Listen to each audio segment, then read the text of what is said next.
This is episode 59 of Teacher Approved.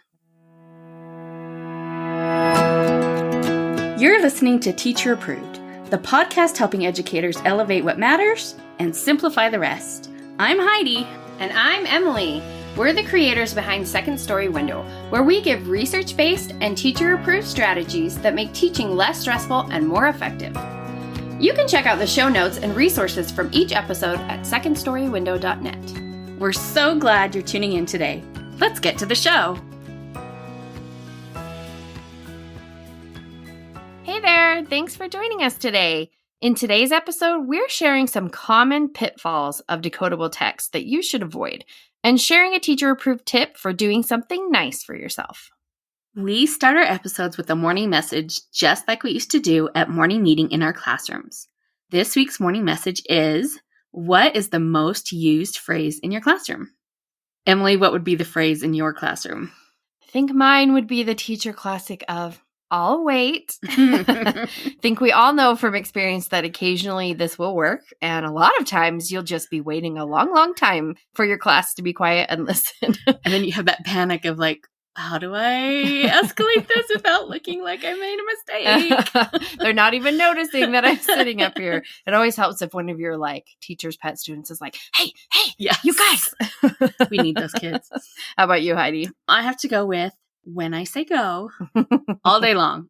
And then there's also a lot of sit flat on your pockets. Yep. I feel like I use that one a lot in preschool. Oh, every day, because there's always those kids that wanted to sit up on their knees and then no one behind them could see. Yep. Just so not self-aware, those little ones. We have some responses from our teacher approved community. Shannon said, 4 on the floor or have it no more to stop them leaning back in their chair. I love it when it rhymes. Yep. And I've said that one before. Stacy said, worry about yourself.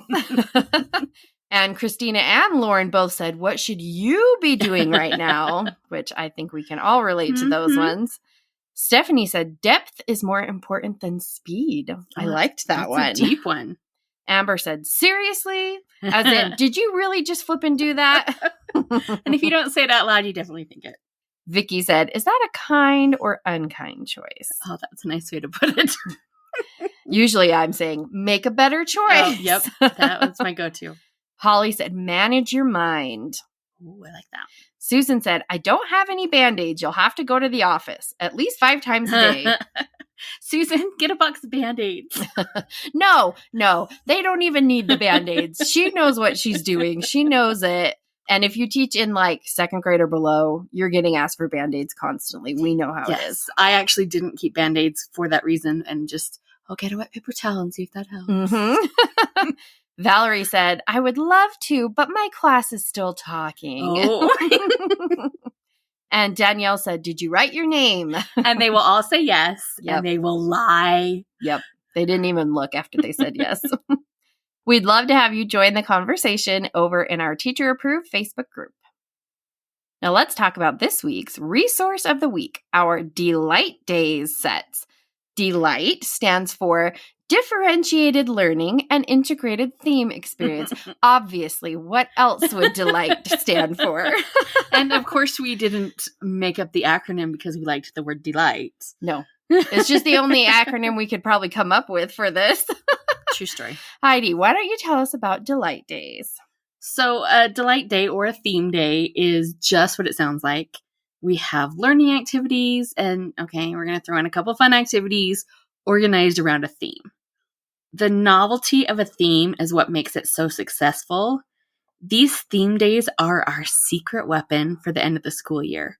They make planning easier and they keep kids engaged at a busy, crazy time of year. And even though we might be doing a lot of things we do on a normal day, because we're making those activities part of the theme, it instantly boosts student engagement. Yes, it really works. We have 2 Delight Day bundles, one for a camping theme and one for a space theme, and they're both so much fun. So each themed bundle includes math and literacy student work packets that are differentiated with 3 levels of difficulty. So you could pick, like, for one topic, you might want an easy level. For another one, you might want a harder level. You get to decide. There's a differentiated around the room review activity. Yeah, we want to be getting that review in at the end of the year as much as possible. A quick quiz to let you know how your students are doing with the topics that they reviewed in these activities, so you know if you need to reteach anything. We've got themed brain breaks, a differentiated close reading comprehension passage, a writing activity, and lots more.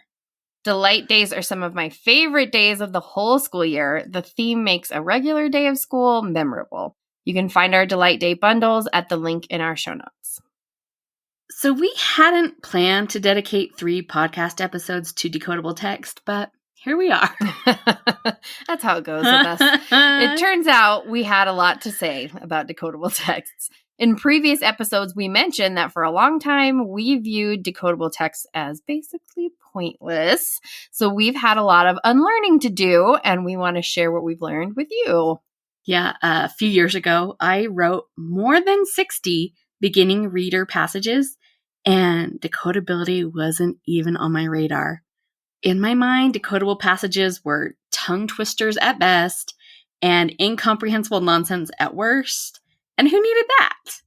We had these shiny new pattern texts to give our beginning readers. And that was, of course, the golden ticket to learning to read. Hey, they told us it was, okay? We did what we knew. But the result of that is that I have ended up using some of our old pattern texts as bad examples in our past podcasts. Oh, it's sad, but at least we got some use out of those. But just because decodability in a text is good, it doesn't mean that all decodable texts are created equal. So to recap what we've already talked about, if you listen to episode 57, we did a deep dive into what makes a text decodable and explained that all text is decodable. The important thing to ask is, who is this decodable for? The answer is that it's decodable for readers who have learned the phonics skill and high-frequency words used in that text. That means not every text is decodable for every reader. In our last episode, episode 58, we talked about characteristics of a quality decodable text. It should be comprehensible, instructive, and engaging. So if it's comprehensible, the text should make sense and follow natural-sounding English patterns. And most of the words should already be part of children's vocabularies. Comprehension really has to be priority number 1. It's pointless to have students reading a text they can't make sense of, even if they can decode the words. We're also looking to see if a beginning reader text is instructive. That means that the majority, so 51% or more of the words, should be figure-outable based on the phonics skills and high-frequency words that the reader has previously been taught. The point of a decodable text is that it teaches something. So we have to make sure we're choosing texts that provide plenty of targeted practice for a particular skill and also reviews previously learned skills. And then, of course, we want a text that's engaging. Any text we choose for our students should offer some level of interest. So these guidelines that we shared came from the 1985 report, Becoming a Nation of Readers. Considering the information in that report is almost 40 years old, you'd think that more decodable text would meet the standard of being comprehensible, instructive, and engaging. But that is so not the case, it turns out. Nope.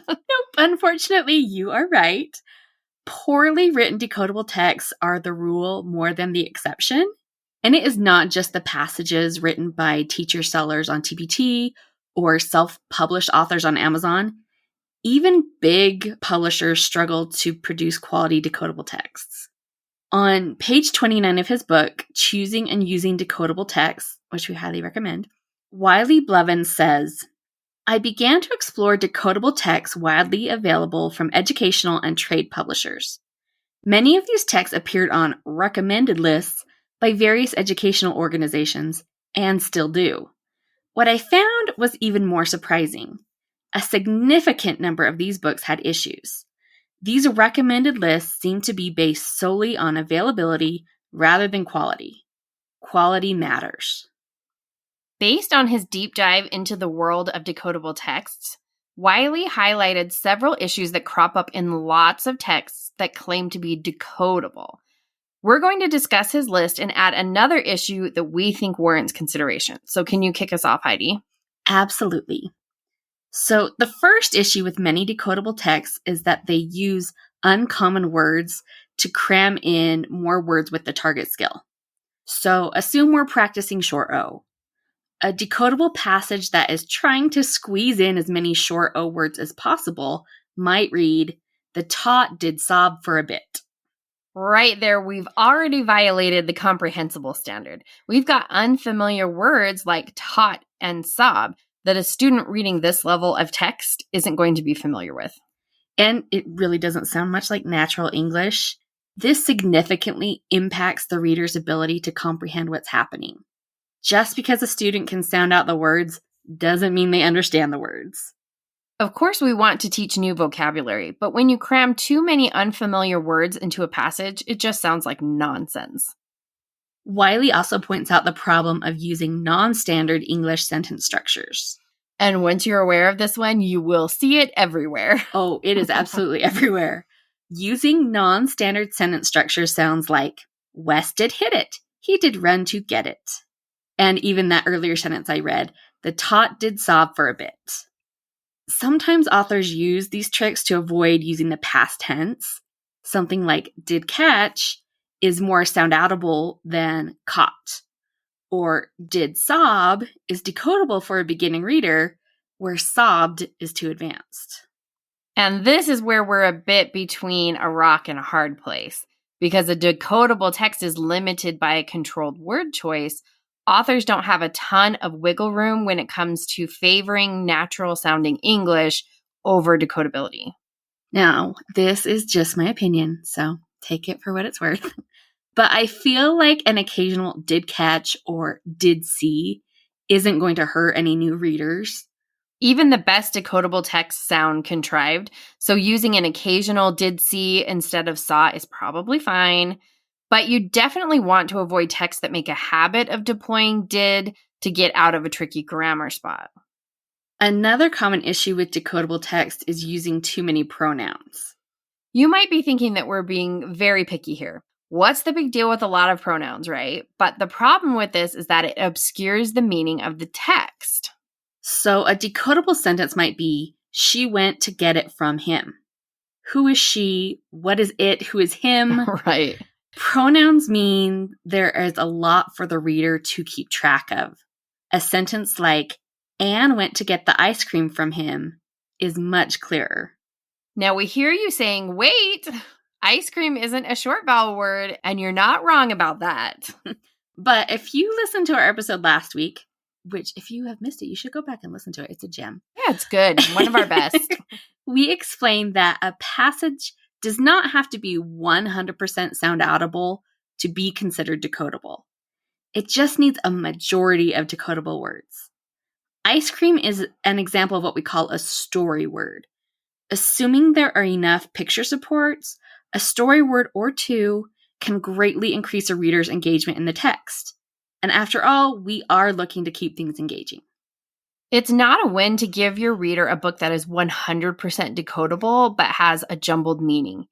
Including a clear noun that might not be decodable is better than a bunch of vague pronouns. Hey there, teacher friend. Do you have a question or concern that could use a teacher-proof solution? We'd love to help you out by answering your question here on the podcast. You can submit your questions to hello@secondstorywindow.net and put podcast question in your subject line. We can't wait to hear what's on your mind. But nouns do not always come to the rescue. Just like too many pronouns is a problem, so is using too many names. And yet again, I'll say this problem is everywhere. You're going to see it everywhere. Authors of decodable texts love to use lots of names, particularly unfamiliar names, to increase the number of sound-outable words in their texts. This one really does drive me crazy because it sounds so unnatural. Just the other day, I saw a passage with Rex, Mex, and Max. Oh, jeez. And Max is probably okay, because most kids were familiar with Max. But most kids are not going to recognize Rex and Mex as names. Odd names read as nonsense words. And I'm going to say that again because I think it's important. Odd names read as nonsense words, and they muddy a text meaning. A problem that's maybe more sneaky than some of these other ones is avoiding using the word the and other high utility words because they're not sound outable. We can teach words like the and she and their in meaningful ways so kids can read them before they have mastered the phonics rules for sounding them out. And in fact, we are doing kids a disservice if we don't do this. And we should point out another important issue, and that is ignoring the complexity of text features when determining if a text is decodable. So this is just something that has become a bit of a red flag to me lately. In discussions around decodable texts, it's assumed by most people that letter patterns are the only thing that determine decodability. But words aren't the only criteria for determining a text difficulty. There are lots of features to keep in mind. What is the font size? How much space is between lines? How many words are in a sentence? At what point do we introduce dialogue? When do students have the skill for sentences to cross that line break and pick up on the next line? What about things like contractions and plurals? Can students read about 10 cats before they have officially learned the rules for plural nouns? Text features need to match skill level, but so far I really haven't come across a source that's able to correlate text feature complexity and phonics skills progression. So when you're looking at decodable text, it's important to look beyond just the words. So now we're going to use our criteria to evaluate a brief decodable text.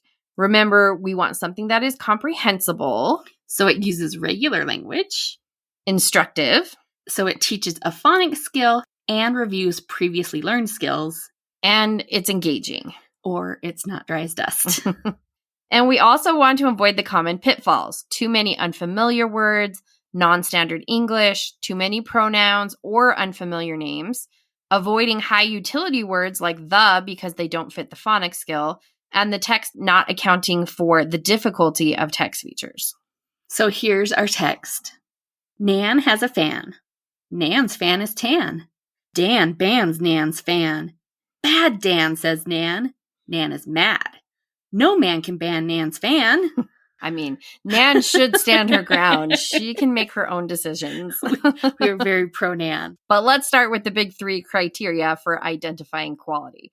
Is that text comprehensible? Well, it's not great. It has a storyline, but it's definitely hard to follow. Agreed. So how about instructive? Is it instructive? It has a lot of practice of the and word family, but really nothing else. Assuming you have already taught other word families or vowel patterns, you would want to see those worked in. And we know it's not engaging. There's no need to even discuss that. But how about the pitfalls?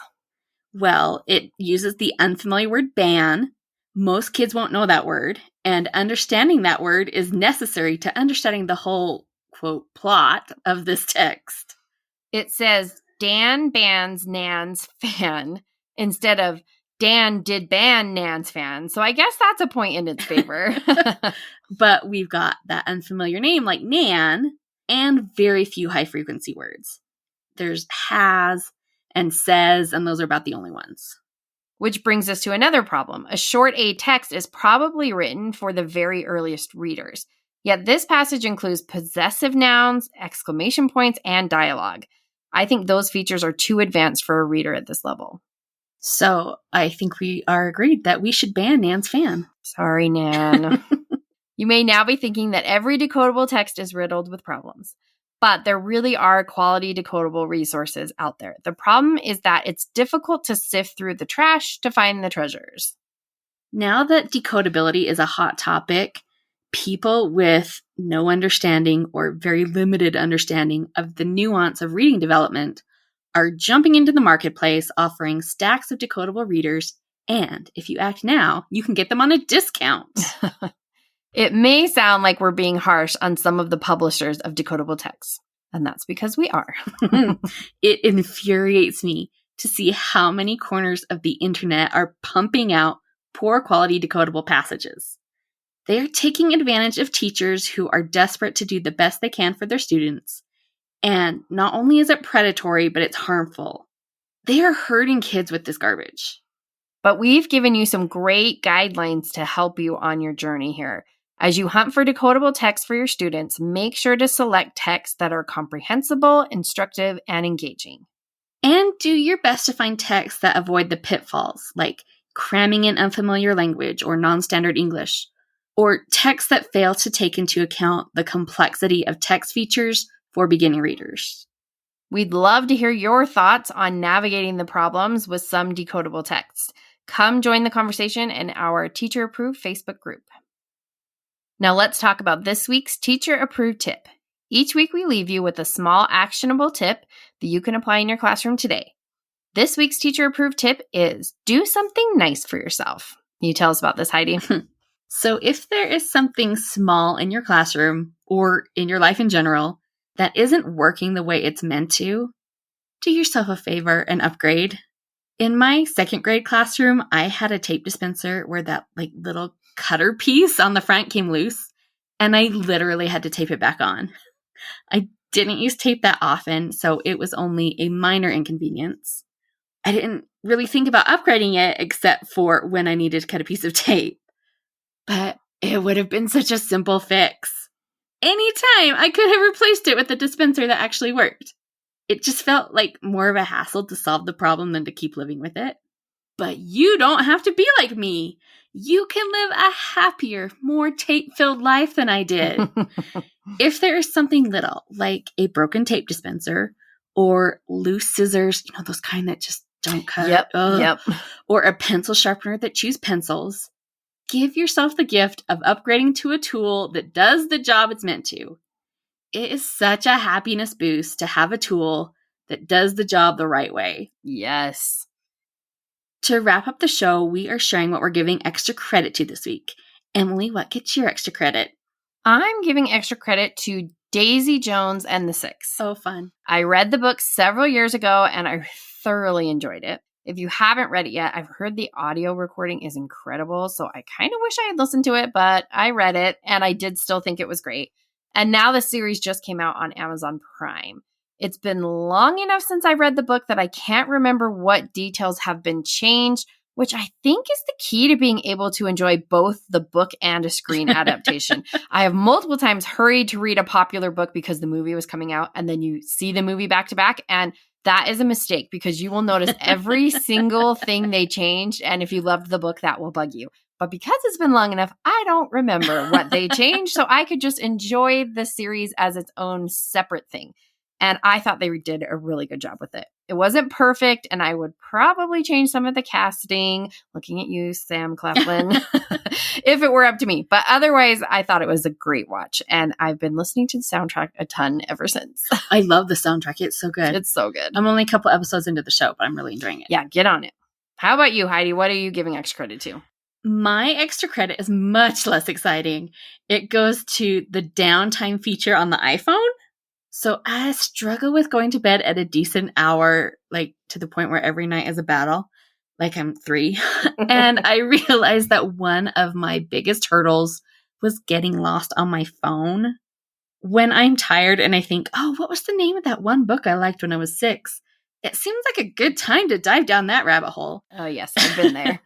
So a couple weeks ago, I set up the downtime feature to turn on at 10 p.m. And then I selected the apps I wanted to always be available, and then the ones I wanted to be kind of turned off during downtime. The thing I like is that you can still access any app. You tap on it, and then it asks if you want to ignore the downtime. So it's easy to open something if, for example, you suddenly remember that you need to add something to your grocery list. But having that little pause before the app opens gives me the chance to reconsider. Do I really want to be scrolling Amazon at 11:30 p.m.? It has been a big help in making better decisions at a time when I am not always making the best decisions. And if you have an iPhone and you're interested in this, it's really easy to find. You just go to settings, and then 4 or 5 down is screen time. And then when you click on that, downtime is one of the options in screen time. And then you just set a schedule and select the apps that you want to include or exclude. I love this. I use downtime to schedule when I don't want calls and texts to come through, but I haven't put any apps in there that I want to not be available. And I think I probably should do that too. Oh, that's smart to do it during work time and stuff. Yeah. I hadn't thought of that. multi-use tool on the phone. That's it for today's episode.